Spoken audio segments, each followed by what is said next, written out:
오늘 우리가 읽었던 말씀은 교회에 대한 말씀이 됩니다. 아마 가지고 계신 성경 가운데 조금 해설이 덧붙여져 있는 그런 성경이라면 오늘 그 본문 그 위에 아마 초대교회의 생활, 초대교회 모습 정도의 그런 제목들이 달려 있을 거예요. 초대교회라고 한다면 초대 왕처럼 첫 번째 교회를 뜻합니다. 그 첫 번째 교회, 초대교회가 어디에 세워졌는가 하면 예루살렘에 세워졌어요. 그래서 초대교회 하면 예루살렘 교회를 뜻하기도 하고 제일 처음 세워진 교회를 의미하기도 합니다. 우리 목회자들에게 있어서 이 초대교회가 어떤 의미가 좀 있는가 하면요, 우리 각 지역별로 좀 특산품들이 있습니다. 그 특산품이 어떤 식재료가 된다면 그 식재료를 가지고 유명한 그런 음식점들이 좀 생기기 시작하는데, 그 유명세가 좀 전국적으로 퍼지게 되면 곳곳에 전국에 좀 비슷비슷한 그 음식점들이 좀 생기기 마련입니다. 그럼 그렇게 되면 그때 꼭 등장하는 것이 원조집이에요. 원조집. 이 집이 제일 먼저 시작했다는 원조집인데, 그 간혹 그 좀 원조집을 좀 힘들더라도 찾아가서 우리 거기 가서 뭘 좀 먹다 보면 이게 이래서 원조집이구나라는 그 뭔가 좀 깊은 맛을 또 느끼기도 합니다. 교회도 그런 교회가 있다는 거예요.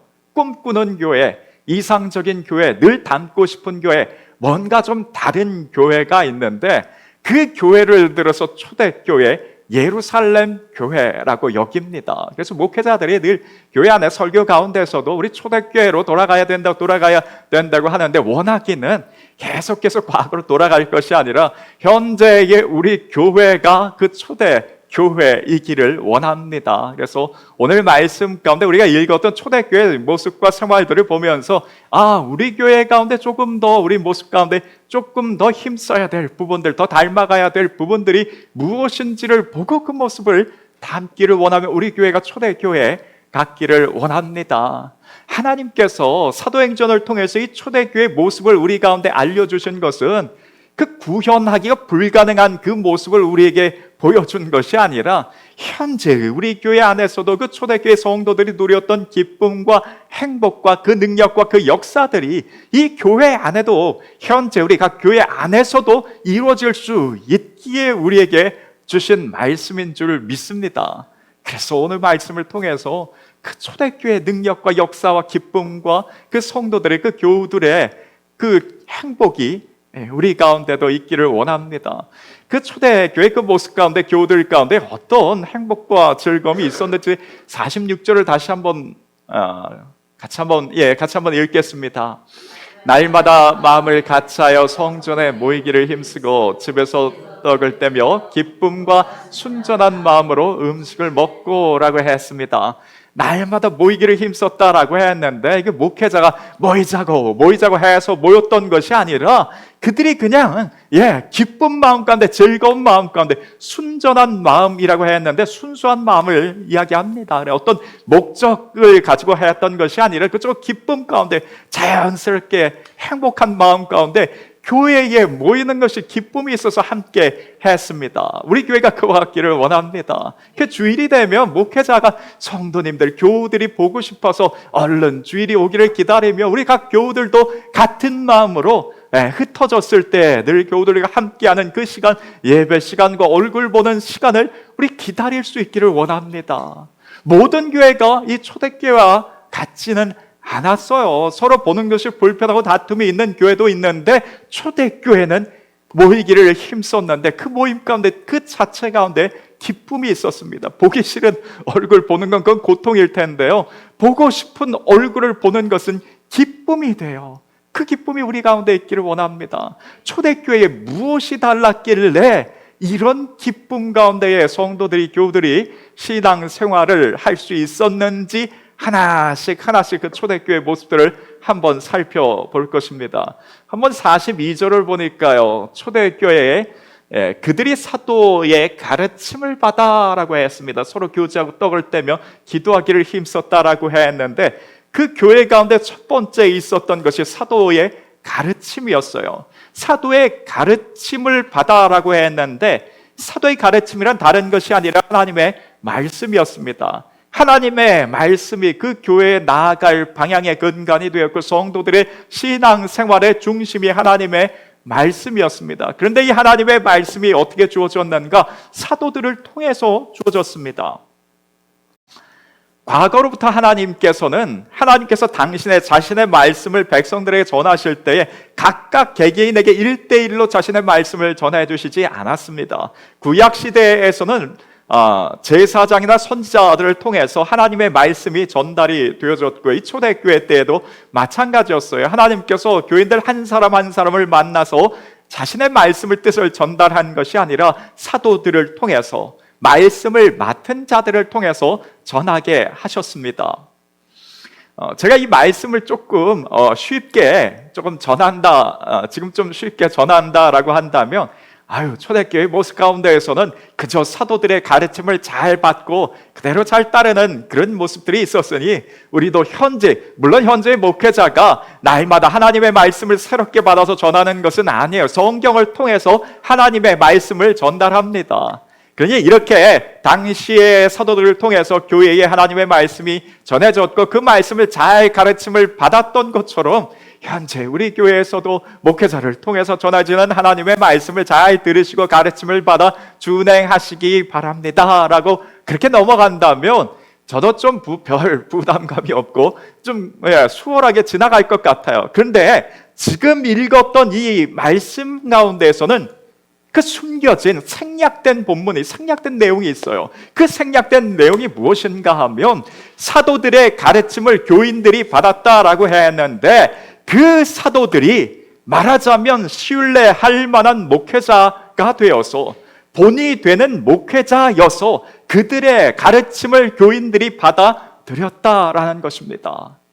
우리가 누군가의 말을 듣기 위해서는 그 사람이 먼저 우리 마음 가운데에 좋은 사람으로, 좋은 목회자로, 좋은 가르침을 주는 자로 우리 마음 가운데 들어와 있어야지만이 그 말을 듣기 마련입니다. 우리가 예수님의 그 말씀을 한 글자 한 글자 귀하게 여겨서 받아들이는 것은요, 그 예수 그리스도께서 우리 마음 가운데 구원자로, 하나님의 아들이신 하나님, 동등한 하나님으로 전능자로 우리 마음 가운데 들어와 있기 때문에 그 주님의 말씀 한 글자 한 글자가 소중하게 우리가 듣고 마음에 담습니다. 마찬가지예요.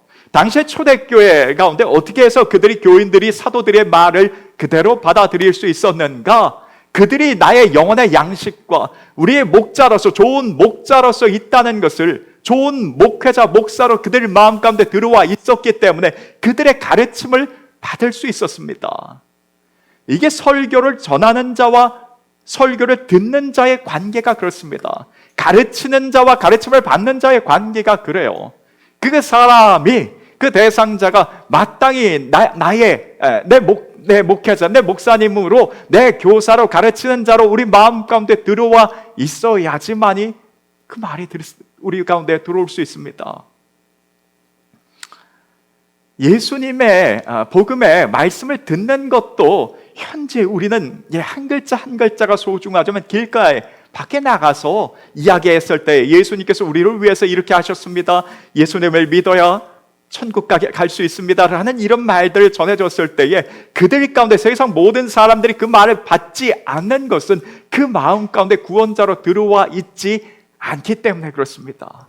그래서 당시의 교회 가운데 사도들의 가르침을 받아 그 교회가 기쁨과 충만함이 있었다라고 했을 때에 목회자의, 사도들의 역할이 참 중요한데요, 어떤 목회자로 교인들에게 들어가 있는가, 이 부분 때문에 참 중요합니다. 설교라는 것이 그저 그냥 말로만 제가 전하고 그냥 만다면 아마 큰 부담감은 없을 거예요. 그런데 설교라는 것은 말로만이 아니라 제 삶 가운데로 전해지는 것이 설교이고 하나님 말씀일 것입니다. 온유한 자가 복이 있다라고 했는데, 제가 부득부득 그냥 불쑥불쑥 화와 어떤 분이 일어나는 모습들을 보여드린다면 아마 저를 통해서 나오는 그 하나님의 말씀이, 온유한 자는 복이 있다는 그 말씀이 가르침을 받아들여지지가 않을 거예요. 우리 목회자들도 그렇더라고요. 교계의 어떤 큰 어르신 되는 그런 목사님들, 그 예전부터 그 목사님들의 가르침과 그 말씀 하나하나가 후배 목회자들에게 아주 귀한 교훈으로 자리 잡았습니다. 그런데 어느 순간 그 말이 아무리 유명한 목사님, 예전에 과거에 뛰어난 그런 훌륭하신 선배 목사님일지라도 어느 순간 그 말이 들어오지 않을 때가 있는데요, 그 삶의 모습이 우리의 기대치와 좀 벗어나는 부분이 있을 때에는 더 이상 말이 들어오지 않는 것을 보게 됩니다. 그래서 초대교회의 모습, 우리가 초대교회의 그 모습의 기쁨과 그 행복을 누리고자 했을 때에 사도들의 가르침을 받는 것이 중요한데, 그 사도들의 목회자인 저를 위해서 더 기도해 주시기를 바랍니다. 제가 언제든 끝까지 목사다운 목사로, 또 존경받을 수 있는, 신뢰받을 수 있는 그런 목회자로 여러 교우들 마음 가운데 들어갈 수 있기를 위해서 기도해 주시기를 또한 부탁드립니다. 이것이 첫 번째, 초대교회가 초대교회다운 모습을 보일 수 있는 첫 번째였어요. 그들에게 있어서는 훌륭한 교사로, 목회자로 사도들이 있었습니다. 그러면서 이 부분에 대해서 조금 확장해서 우리가 좀 적용을 해본다면요, 목회자만 가르치는 자가 아니라 우리 모든 교우들이 어떻게 보면 세상을 향해서 하나님의 말씀을 전하고 가르치는 자의 역할을 하고 있다는 거예요. 하나님께서는 목회자를 통해서 하나님의 말씀을 교우들에게 전달하게 하신 것처럼 세상 가운데에서는 하나님께서 세상 모든 사람들에게 직접적으로 만나서 그들에게 대화하고 복음을 전하는 것이 아니라 교우들을 통해서, 모든 성도들을 통해서 세상 가운데 하나님의 말씀을 증거하고 전하고 신앙생활이 어떻게 사는 것인지 가르쳐 보이게 하셨습니다. 그러면 우리의 역할 가운데 어떤 역할이 필요한가? 말로만이 아니라 삶 가운데에 우리 주위 사람들에게 먼저 들어가 있는 것이 필요한데 어떻게 들어가는가? 신뢰받을 수 있는 사람으로, 믿을 수 있는 사람으로, 좋은 그리스도인으로 사람들 마음 가운데 심겨 들어가 있는 것이 필요합니다. 그 말하자면 그 사람들의 마음을 좀 얻는 것이 필요해요. 그래야지만 우리를 통해서 하나님의 말씀과 복음들이 전달되어질 수 있다는 것입니다. 어떻게 해서 그 사람들 마음 가운데 우리가 들어갈 수 있고 그 사람들의 마음을 얻을 수 있는가? 사도 바울의 모습이 아주 우리에게 귀한 인사이트를 주는데, 우리 고린도전서 말씀 가운데 바울이 이런 고백을 합니다. 내가 모든 사람에게서 자유로우나 스스로 모든 사람에게 종이 된 것은 더 많은 사람을 얻고자 함이라. 유대인들에게는 내가 유대인과 같이 된 것, 유대인들을 얻고자 함이요, 율법 아래 있는 자들에게 내가 율법 아래 있지 아니하나 율법 아래 있는 자같이 된 것은 그들을 얻고자 하며, 율법 아래 있는 자들을 얻고자 하며. 그 다음 22절이요. 약한 자들에게 내가 약한 자와 같이 된 것은 약한 자들을 역시 얻고자 하며, 내가 여러 사람에게 여러 모습이 된 것은 아무쪼록 몇 사람이라도 구원하고자 함이니 내가 복음을 위하여 모든 것을 행함은 복음에 참여하고자 함이라라고 했어요. 바울이 복음을 전하기, 하나님의 말씀을 증거하고 전하기 위해서 했던 것은 무엇이었는가? 설득력 있는 말, 똑똑한 말, 지혜로운 말을 통해서 사람들의 마음을 얻은 것이 아니었어요.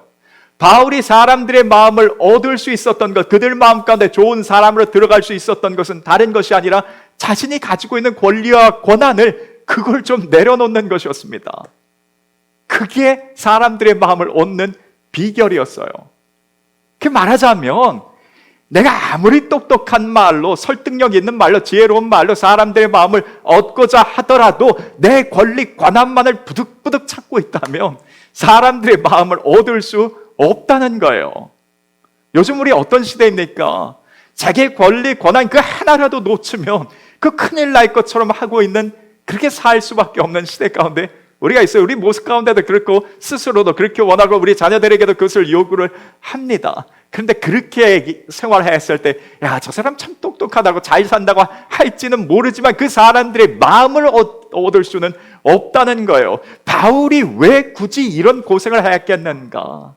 바울은 자유로운 자였어요. 로마 시민권이라 아주 당시 당대 특권을 가진 사람이었는데 그 사람이 내가 그 자유로운 그 권리와 권한을 내려놓고 다른 사람 목에 종처럼 됐다는 것은 그 사람을 위주로 그 사람을 맞춰주면서 살았다라는 거예요. 유대인에겐 내 유대인처럼 맞춰주면서 했고, 헬라에게는 헬라인처럼 율법 아래 내가 있지 아니하나 율법 아래 있는 자처럼 했던 것은 아무쪼록 그 사람 한 사람이라도 더 얻고자 하기 위해서 내 권리와 권한을 좀 내려놓고 그 사람에게 맞춰 주었다라는 것이었어요. 그랬더니 그 사람의 마음을 얻었다라고 합니다.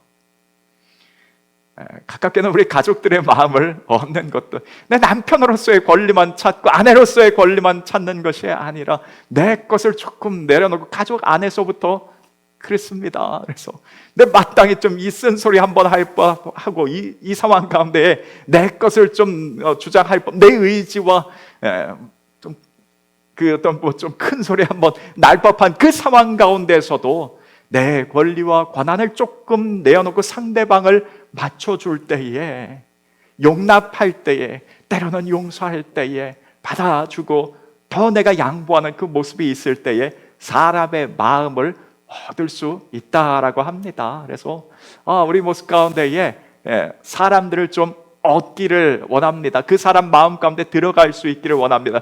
그래야지만이 가르침이 전해질 수 있어요. 제가 여러분들의 마음 가운데 들어가고 여러분들 마음 속에 참 좋은 목회자로, 신뢰받을 목회자로 들어갈 수 있는 것은 목사로서의 권리와 권한만을 내세우는 것이 아니라 그것을 좀 양보하고 내려놓고 할 때에 교회 안에서도 그럴 것입니다. 교회 안에 내가 직분자로서 이 직분에 대해서 어떤 위치에 대해서 권리와 권한만을 이야기한다면 그 조직과 그 모임 자체는 좀 차가워질 수밖에 없습니다. 그래서 바울이 우리에게 보여주었던 그 모습, 우리 마음 가운데 좀 담을 수 있기를 원하며, 권리와 사회적으로는 방향으로는 권리와 권한에 대해서 어떻게든 악착같이 찾는 것이 그 당연한 모습이지만, 우리 교회 안에서 신앙 가운데서 특별히 우리가 그리스도인으로서 사람들 마음속에 들어가기 위해서 무엇이 필요한가라는 것 우리 기억할 수 있기를 원합니다. 그러할 때에 사도들의 가르침이 교인들에게 들어갈 수 있으며, 또 우리 개개인의 모든 성도들이 세상을 향해서 하나님의 말씀을 가르치고 전달하는 그 역할, 우리가 행할 수 있을 것입니다. 이것이 초대교회 가운데 다른 모습이었어요. 원조집의 다른 모습이었습니다. 그 다음 구절, 예루살렘 초대교회에 또 어떤 모습이 있었는가? 기적과 표적이, 기사와 표적이 많이 나타났다고 합니다. 사람마다 두려워하는데 사도들로 말미암아 기사와 표적이 많이 나타났습니다. 참 우리가 성경을 통해서 보기에도 과거의 구약 시대에도 신약 시대에도 성경 안에서 보면 참 놀라운 기적들이 많이 일어났어요. 병고침의 역사, 심지어 죽은 자가 살아나고 죽은 지 4일 된 사람이 살아나는 그런 역사들이, 기적들이 일어났습니다.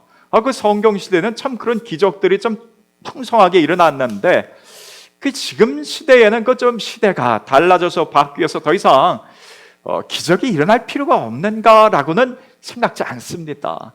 여전히 우리 현 시대에도 하나님의 기적과 나타나는 능력과 성령의 역사들은 얼마든지 현 시대에도 나타나고 임할 수 있다고 생각됩니다. 그런데 보니까요, 그 시대에 주되게 하나님께서 역사하시는, 나타나시는, 기적을 베푸시는 방법들이 있더라고요. 그 예를 들어서요, 하늘에서 먹을 것이 떨어질 때가 있었어요. 만나가 그냥 하늘에서 비처럼 내릴 때가 있었습니다. 그때가 언제냐면 이스라엘 백성들이 출애굽하면서 광야 생활을 40년 동안 해야 했을 때입니다. 계속 돌아다녀야 됐었어요. 한 곳에 정착해 있는 것이 아니고, 정착하더라도 거기가 광야이다 보니 강수량도 비도 내리지 않고, 그 척박한 땅에서 농사를 지을 수도, 곡식을, 열매를 얻을 수 없어요. 그래서 하나님께서 그 광야 40년 동안은 무엇을 해주셨는가? 하늘에서 만나가 내리게 하는 그 기적을 백성들에게 베푸셨습니다. 근데 계속해서 그랬던 것은 아니었어요. 그 만나가 가나안 땅에 들어갔을 때에는 그쳤습니다. 그 사람들이 땀을 흘리고 노력해서 땅을 일구고 그 가운데 곡식을 심고 거둘 수 있는, 추수할 수 있는 그 환경이 됐을 때는 더 이상 만나는 내리지 않았어요. 그럼 그것을 하나님의 기적이 끝난 것인가? 아니었어요. 기적은 또 다른 방법으로 백성들에게 나타났습니다. 하나님께서 때에 맞게 비를 주셨어요. 또 농작물을 거두고 할 수 있는 지혜와 건강도 허락해 주셨습니다. 여러 병충해와 이런 부분, 외적인 환경으로부터 하나님께서 지켜보아셨어요. 또 어떤 적군들이 침입해 올 때에는 삼손과 같은 사사들이나 다윗과 같은 사람들을 세워서 정말 기적과 같은 역사들로 말미암아 하나님께서 그 가나안 땅을 적들로부터 지켜 보호하여 주셨어요. 기적은 계속됐습니다. 방법이 좀 주된 방법이 다르게 나타났을 뿐이에요. 우리 삶 가운데서도 작년 한 해 가운데 돌아보니 그 참 많은 하루하루의 사건 사고들이 많은 가운데 하나님께서 작년 한 해도 우리를 기적과 같은 손길로 보호하셨고 새해를 맞게 하셨으며, 우리 가정에 또 우리 개개인에 간에서 하나님께서 세밀하게 간섭하여 주시고 그 손길 하나하나가 정말 기적처럼 느껴질 때가 있습니다. 그리고 기적이라는 것은요, 다른 것이 아니라 사람이 못 믿을 만한 일이 일어난 거예요. 아니 어떻게 저럴 수 있는가? 아니 어떻게 저런 일이 일어날 수 있어? 못 믿을 만한 일이 일어나는 것이 기적인데, 우리를 통해서 저 사람이 분명 저 상황이라면 미워할 만하고 원망할 만하고 욕을 할 만한데 우리가 그렇게 하지 않아요. 그럴 만한데 우리가 오히려 용서하고, 그럴 만한데 우리가 오히려 사랑합니다. 이게 바로 기적이었어요. 다른 게 기적이 아니라 못 믿을 만한 일들을 행하는 것이 우리 가운데 기적입니다. 아니 요즘에 교회 자기가 번 돈에 대해서 자기가 쓰기도 참 자기와 가족들 쓰기도 부족한데 그것을 교회에 또 헌금하고 교회에서 그 외부에 또 그 어려운 사람들을 구제하고 하는 그 일들, 그거 일반적인 상황으로 봤을 때 이해할 수 없는, 아니 도대체 이거 왜 그런 일을 하냐고 이해할 수 없는 일인데, 교회는 그것을 우리는 기쁨으로 구제하는 사역, 또 하나님 앞에 드리는 일들을 합니다. 그게 바로 기적이에요. 일반적인 사람으로서 생각할 수 없는 일들을 하는 것이 그게 바로 기적이 됩니다. 그래서 우리 가운데에 기적이, 하나님의 기적이 내 삶 가운데 그친 것이 아니라 오늘 하루의 삶 가운데 새로운 생명을 주시고 이 나라를 지금까지 작년 하나도 그렇고요, 또 올해까지 이 나라를 지켜주신 그 은혜, 함께 하신 그 은혜, 모든 것이 하나님의 기적의 손길이며 하나님의 기적은 내 삶 가운데 계속되고 있다는 것을 우리가 인정하고 기억할 수 있기를 원합니다. 또한 우리 교회 안에서 이런 기적에 나타나는 모습들이 점점 더 풍성해지기를 소원합니다. 그리고 그 다음 구절 가운데 원조집에는 어떤 또 특별한 점이 있었는가?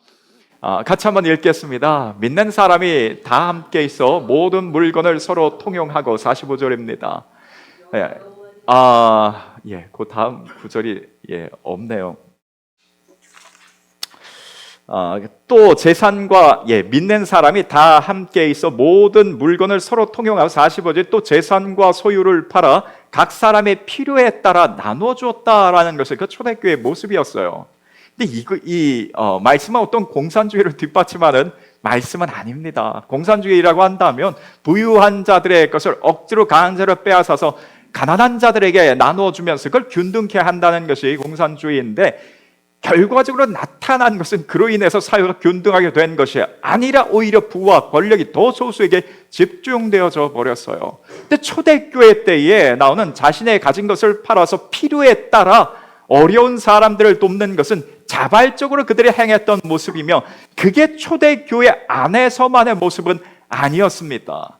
이전 구약의 율법에도 하나님께서 말씀하시기를 어려운 자들에 대해서요, 고아와 과부와 나그네들, 그 사회적인 약자와 어려운 자들에 대해서 그들을 억압하지 말고 그들을 돌볼 것이라고, 돌봐주라고 하나님께서 직접적으로 명하신 부분이었어요. 그 명하신 부분을 초대교회가 그대로 구제를 하면서 필요에 따라 어려운 자들을 도왔던 것입니다. 자신의 가진 것으로 도왔어요.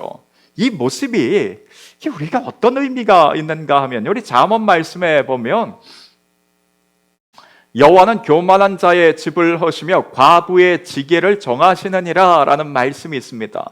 이 과부의 지게라는 것은 땅의 경계를 뜻합니다. 과부의 그 땅의 경계를 누가 지키시겠는가? 하나님께서 정해놓고 지키시겠다는 거예요. 말하자면 그 삶을 하나님께서, 어려운 자들의 삶을 하나님께서 직접 돌보시고 지키시겠다는 것입니다. 만약에 우리가 그럴 일이 없겠지만 뭔가 어려운 사람, 사회적으로 좀 약자를 우리가 억압하고 핍박하는 일을 했다라고 한다면, 그들의 것을 뭔가 강탈하고 빼앗으려 한다면 우리가 누구와 싸우고 다투는 자가 되는가? 하나님과 싸우고 다투는 자가 되어져 버립니다. 왜냐하면 하나님께서 그 사회적인 약자들을 돌보시고 지키시고 계시고 땅의 경계를 하나님께서 그 선을 지키시고 계신데, 그걸 넘어 들어가서 빼앗으려 한다는 것은 곧 하나님과 다투는 자가 된다는 거예요. 왜 예수님께서 이 어린 작은 자, 어린 소자에게 물 한 대접하는 것, 그 상을 잃지 않겠다라고, 왜 잃지 않을 것이라고 했는가? 예수 그리스도께, 예수님과 같은 마음이십니다. 어려운 자들을 돕는 것이 예수님 자신의 일이셨어요. 근데 그 일을, 주님의 일을 누가 돕는 것인가? 우리가 돕는 것이에요. 왜 하나님께서 예루살렘 교회에 초대교회 때 기쁨을 주셨는가? 하나님은 연약한 자, 고아와 과부와 나그네들, 당시 고아라고 한다면 어떤 가정의 울타리 안에서의 보호받을 수 없는, 보호 울타리가 없는 어린 아이들이었어요. 과부도 어떻게 보면 홀로 된 과부도 지금의 홀로 사는 사람들과의 그 의미와는 좀 다른 의미입니다. 가정 안에서의 남편과 또 가정의 그 보호 울타리가 없는 그 상황이었어요. 나그네라고 한다면 어느 한 정착지가 없이 떠돌아다니면서 생활하고 있는 그들이었습니다. 그렇게 말하자면 사회적으로도 돌봄을 받을 수 없는 그 사람들이었어요. 그 사람들에 대해서, 연약한 자들에 대해서, 불쌍한 자들에 대해서 늘 하나님의 마음이, 그들을 돕고자 하는 마음이 있는데, 교회에서 하나님의 하시는 일들을 같이 행하는 것이에요. 어려운 자들을 돕고 구제하는 것입니다. 그러니 하나님께서 그 교회의 기쁨을 주셨다라는 것입니다. 우리가 어려운 사람들에 대해서 이거 억압하고 뭔가를 빼앗는다라는 것은 하나님과 다투는 자가 됐지만, 그들을 돕는 것, 구제하는 일들을 교회가 하는 것은, 그것은 하나님 앞에 기쁨이 되어져야 하나님의 일을 우리가 같이 하는 것과 마찬가지이기 때문에 그렇습니다. 제가 교회를 가정 안에서부터 시작하면서 그래서 조금씩 구제와 선교하는 일들 교회 안에서 좀 계속해서 하고 있었습니다. 그래서 예배당도 없는 상황 가운데 그 외부로 그런 일을, 그 외부로 구제하고 돕는 일들을 그렇게 할 필요가 있는가 라는 좀 이야기를 듣기도 하기도 했습니다. 또 저 스스로도 이거 참, 교우들께서 요즘에 돈이 좀 넘쳐나서 헌금하시는 분이 누가 있겠어요? 다 어려움 중에도 또 교회를 위해서 이렇게 헌금하시는데, 그것을 가지고 이게 교회 안에서 자체적으로가 아니라 좀 외부에 좀 이런 부분에 대해서 이렇게 좀 많이 좀 사용되어지는 것 같은 그 부분에 대해서 좀 죄송스러운 마음이 들기도 했습니다. 그런데 이와 같이 행했던 것은 어떤 교회 안에, 그래도 작은 교회지만 뭔가 구색 맞추기 위해서 구제와 선교를 했던 것이 아니라, 이건 하나님의 기쁨이 되기 때문에 그렇습니다. 그 원조집에서 했던 모습이었어요. 그 상황 가운데에 자신이 가지고 있는 것들을 통해서 어려운 사람들을 필요에 따라 구제하고 돕는 역할, 그 교회에서 행했던 모습이며, 그것이 하나님 앞에 기쁨이 되었어요. 하나님을 기쁘시게 한 것에 대해서 하나님께서 가만히 계시지 않을 것입니다. 우리 삶 가운데 교회의 또한 기쁨으로 하나님께서 갚아주실 것을 믿음으로 교회는 또 구제하는 사역 우리 행하고 있어요. 그래서 기쁨 가운데에 우리가 구제하는 일들, 하나님께서 주신 그 힘대로 필요에 따라 앞으로도 감당할 수 있기를 원합니다. 원조집의 모습이었습니다. 가지고 있는 교회의 재산을 가지고 어려운 자들을 돕는 것, 원조집에 있었던 모습이었어요. 끝으로 한 가지만 더 보겠습니다. 날마다 마음을 같이하여 성전에 모이기를 힘쓰고 집에서 떡을 떼며 기쁨과 순전한 마음으로 음식을 먹고 오라고 했는데, 날마다 마음을 같이하여 모이기를 힘썼다라는 것, 말하자면 저기 교제가 풍성했어요. 떡을 떼며 먹고 마시는 일에 열심이었습니다. 교제가, 교회에서, 교회 모습 가운데 교제가 참 중요한가라고 했을 때 중요합니다. 우리가 예배 때마다 고백하는 사도신경에도 나와 있어요. 성도의 교제화라고 되어 있습니다. 교제 참 중요한 부분입니다. 아니 뭐 신앙생활하면 하나님과 나와의 관계에 있어서 그저 뭐 열심히 경건하게 신앙생활하며 사회적으로 나아가서 빛과 소금의 역할을 다 하면 그만하면 된 것이 아닌가라고 했을 때 아니요. 원조집에서는 뭐가 있었는가? 성도들의 교제가 참 풍성했습니다. 교회 하나 참 중요한 부분이라는 거예요.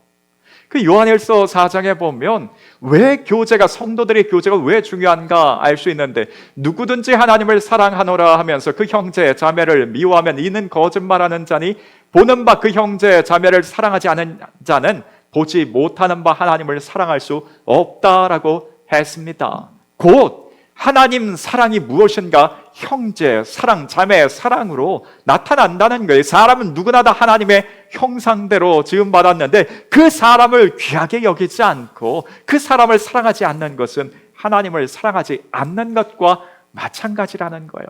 그래서 우리가 교회 안에서 모임 가운데에 우리의 형제 자매들과의 그 모임과 그 교제를 통하여 그 사랑하는 것을 통하여서 하나님 사랑하는 것을 우리가 동일하게 실천하게 된다는 것입니다. 또 히브리서 우리가 잘 아는 말씀 가운데 서로 돌아보아 사랑과 선행을 늘 격려하라고 했어요. 사랑과 선행을 격려하는 것을 통해서 그 가운데 우리가 위로를 얻고 격려를 받은 가운데 힘을 얻게 됩니다. 그 세상 생활하는 가운데 좀 지치고 좀 피곤한 우리 몸과 마음이 어디서 충전되고 회복이 되어지는가? 교제와 교회 안에서의 교제와 모임을 통하여서 회복되어져요. 그래서 교제 참 중요한 부분입니다. 그래서 열심히 우리 모이고 교제하고 기쁨 가운데에 우리 예배 시간 그 외에도 함께 할 수 있기를 원합니다. 이러이러한 모습이 있었더니 결과적으로 그 초대교회에 어떤 열매가 있었는가? 우리 끝으로 사도행전 47절에 하나님을 찬미하며 또 온 백성에게 칭송을 받으니 주께서 구원받는 사람을 날마다 더하게 하셨더라. 나타나는 결과였어요. 교회 안에 사도들의 가르침이 있었습니다. 그 안에 성령의 역사 가운데 기적, 기사와 표적들이 일어났어요. 또 그 가운데에 구제 사역들, 어려운 사람들에 대한 구제가 있었고요. 또 그 안에 교제가, 성도들 간의 교제가 풍성했습니다. 그랬더니 나타나는 결과가 하나님께서 그 가운데에 믿는 자들의 숫자를 더하게 하셨고 교회 안에 기쁨과 행복이 일단 충만하게 하셨습니다. 우리 교회 안에 일어날 모습인 줄 믿습니다. 그래서 우리가 하나님의 말씀이 우리가 서로의 마음 가운데 들어와 있어서요. 저는 목회자로서 목사다운 목회자로서 신뢰받을 목회자로 끝까지 여러분들 마음 가운데 들어가서 저를 통하여 전해지는 가르침이 하나님의 말씀이 언제든 들어갈 수 있기를 원합니다. 또 모든 교우들도 세상을 향해서 같은 마음, 같은 모습 되기를 소원합니다. 우리 삶에 성령의 역사들, 기적들이 우리 삶에 여전히 풍성하기를 소원하며 또 구제와 또 교제, 우리 모습 가운데 이 교회 안에 충만하기를 원합니다. 그래서 이런 모습들을 통하여서 사도행전에 나타났었던 그 예루살렘 교회 초대교회의 모습이 우리의 모습, 주하나 교회의 모습이기를 원하며 우리 삶의 기쁨으로 충만케 되어지기를 소원합니다. 오늘 주신 말씀을 가지고